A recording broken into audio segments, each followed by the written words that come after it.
Mapagpalang araw sa inyong lahat mga bebs, at nandito nga ako malapit na papuntang Tagaytay, itong Furniture Republic na dati ay sa Imus lang, pero dito sa Tagaytay ay meron na din sila. Itong branch nila na malapit sa Tagaytay ay meron din silang coffee shop na habang kayo ay nag-iintay ilabas ang inyong mga orders ay pwede kayong kumain. Tinapay nga lang. At mga refreshments, mga bebs. Hello mga bebs, at nandito nga ako sa bagong bukas ng Furniture Republic. At titingin ako ng shoe rack mga bebs. Dahil nasira na yung aking shoe rack, ang gaganda naman ng mga ano rito. At napakalaki nitong Furniture Republic dito sa may Tagaytay. So kung may mga kailangan kayong mga furniture, abay dito na kayo bumili. Ang gaganda niya mga bebs, kaya lang nakabili na rin ako ng sofa ko, yun doon sa chatter room ko. Siguro doon ako sa Imus nakabili. Ang ganda oh. Ang laki, ang dami mo mapagpipili ang sofa, kung sofa ng mga recliner lang ang kailangan mo. And then ang office table. Ang ganda. Ito ang pinaka nagustuhan ko dito mga bebs. Parang cozy oh. Tignan mo, ang ganda, 'di ba? Pagka manunood ka ng movie oh, ang sarap matulog diyan. 'Di ba? Oh, ang ganda. At kung mala Chinese naman ang peg mo, ayan, meron din sila ritong mga mala Chinese. Ang mga datingan. Ang ganda. Lalo na kung malaki ang space mo ng ano mo, ng paglalagyan mo, 'di ba? Napakaganda.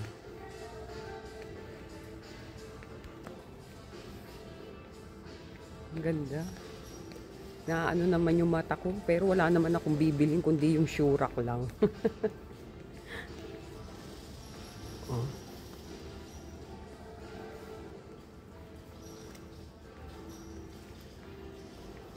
Yung kama ko kaya kailan masisira? Ayun oh. Nasa ano siya? 33,500. Pwede na. Ang ganda mga bebs oh. Anong size nito? Queen yata. Queen size ito. Ang ganda.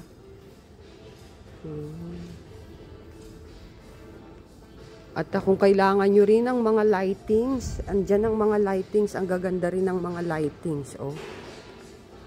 Ano kaya ganito kalaki bahay mo, tas puro sopa? Mamili ka kung saan kwarto ka, oh, kung saan kahihiga. Napakaganda. At ito meron silang yung tinatawag na pang centerpiece. Centerpiece, ganyan. Ganda. Oh. Ito parang ganito yung TV namin noong araw eh, yung TV ng tiyahin ko, yung binubuksan ng ganun, 'di ba? Yung mga Hitachi at saka yung mga Toshiba. Oh, ganyan ang design ano, may pagka-retro. Oh, tapos hexagon ang iyong salamin, pak. Ito naman medyo hindi mo malaman kung may pagka-oblong siya, parang sunglasses sa mata ang dating. Ang ganda. Oo. Ang ganda. Sige be. Sinisingil na ako. Ang tagal-tagal ko raw kasi. Diba? Ang laki mga bebs. So kung meron kayong kailangan ng mga furniture sa inyong bahay, lalo na bagong gawa lang yung bahay nyo, abay dito na kayo pumunta. Malamang sa malamang ay meron kang mapipili at mapipili rito. Kasi meron din silang mga high-end, meron din silang mid-class, may ganyan. Meron din silang affordable, katulad nga nung Samyang. So magbabayad na ako. At eto pa ang kanilang mala chatter room sofa mga bebs. Hindi nga lang siya recliner pero cozy.